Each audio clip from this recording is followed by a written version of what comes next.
করে সেটা না, সে আমাকে ফিজিক্যাল অ্যাসল্টও করেছে, সে আমার বাচ্চাদেরকে ভয়ভীতিও দেখেছে, আমার বাসা কাজের লোকজনদেরকে ভয়ভীতি দেখেছে। আপনাদেরকে মানে বলে বোঝানোর মতো না যে কালকে আপনারা যদি লাইভটা দেখেন সে কি পরিমাণ অ্যারোগেন্ট ছিল, কি পরিমাণ অ্যাগ্রেসিভ ছিল, কি পরিমাণ যে আমি এই জিনিস আমার আসলে মানে আমি ট্রমাটাইজড হয়ে আছি। আমি নিজেকে বিশ্বাস করতে পারতেছি না যে মানে আমার বাচ্চারা অসুস্থ হয়ে গেছে, আমার বাচ্চাদের মানে তারা দরজা বন্ধ করে বসে আছে, তারা বাইর হচ্ছে না, তারা ভয় পাচ্ছে কারণ তারা এগুলো ফেস করতে যাচ্ছে না, তারা ছোট মানুষ। আর আমার ছোট বাচ্চাটাও অনেক সিক, ও তো একদম আমি লাইভেও দেখছিলাম, আমি বলতেছিলাম যে মা তোমরা ঘরে যাও, কিছু হয় নাই, কিছু হয় নাই, ওদেরকে কাম ডাউন করার চেষ্টা করতেছিলাম, কিন্তু জানোয়ারের মতো আচরণ করতেছিল, সেটা তাও লাইভে। তাহলে আপনারা চিন্তা করেন যে বাস্তব লাইফে সে কি করে, কি করেছে। আমি আমি আমি ওর কাছ থেকে আমি ওকে আটকে রাখবো কি, আমি ওর কাছ থেকে দূরে যেতে চাই, কিন্তু ওর কথা হচ্ছে যে তুই আমাকে একটা বাড়ি দিয়ে তারপরে যা, তুই আমাকে একটা জমি দিয়ে তারপরে যা, তুই যা করবি আমাকে দিয়ে তারপরে যাবি। ওর ওর চাহিদা আমাকে মেটাতে হবে, ওর সবকিছু আমাকে। আমার বাসায় আসছে, আমার বাসায় এসে আমাকে অ্যাসল্ট করেছে, আমি তো ওর বাসায় যাই নাই। আমি তো আপনারা আমাকে দোষারোপ করতে পারতেন আমি যদি তার বাসায় যে এগুলো করে আসতাম। একটা পুরুষ মানুষকে আমি জোর করে এত দূর থেকে আমার বাসায় আমি এনে ঢুকাই, আমার বেডরুমে ঢুকাই, আমি আটকে রাখবো। সে বাচ্চা না, সে দেখতে, সে নেশাখোর দেখে সে এরকম, তার শারীরিক গঠন ঠিক মতো হয়নি, কিন্তু সে বাচ্চা না। তার ডিএনএ টেস্ট করা হোক, তার অ্যাকচুয়াল বয়স জানা যাবে, তার অ্যাকচুয়াল বয়স জানা যাবে। আচ্ছা, ওই দিন কি আপনার উপরে কোনো শারীরিক নির্যাতন অথবা হাত তোলা হয়েছিল? শারীরিক নির্যাতন হয়েছে, হাত তোলা হয়েছে, সবই হয়েছে।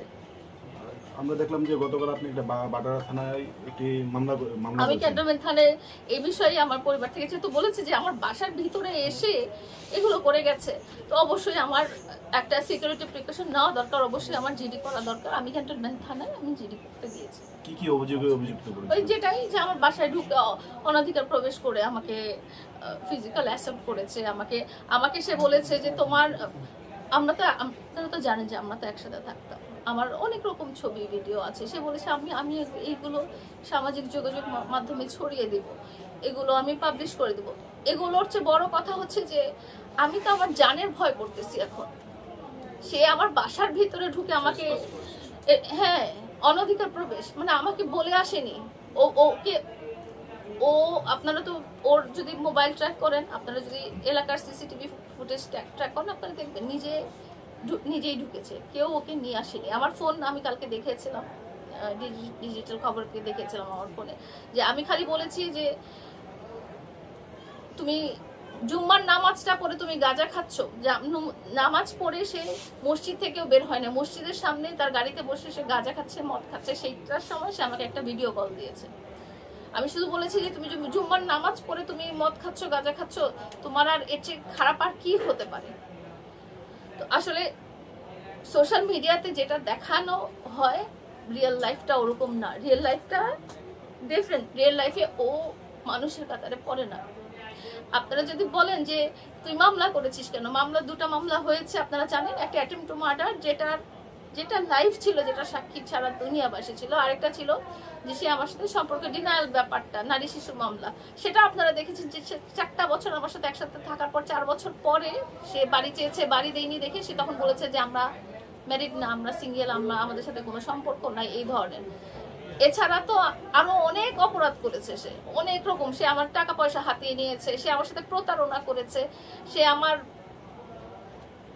আরো অনেক কিছু করেছে, যেগুলোতে তো আমি মামলা দেইনি।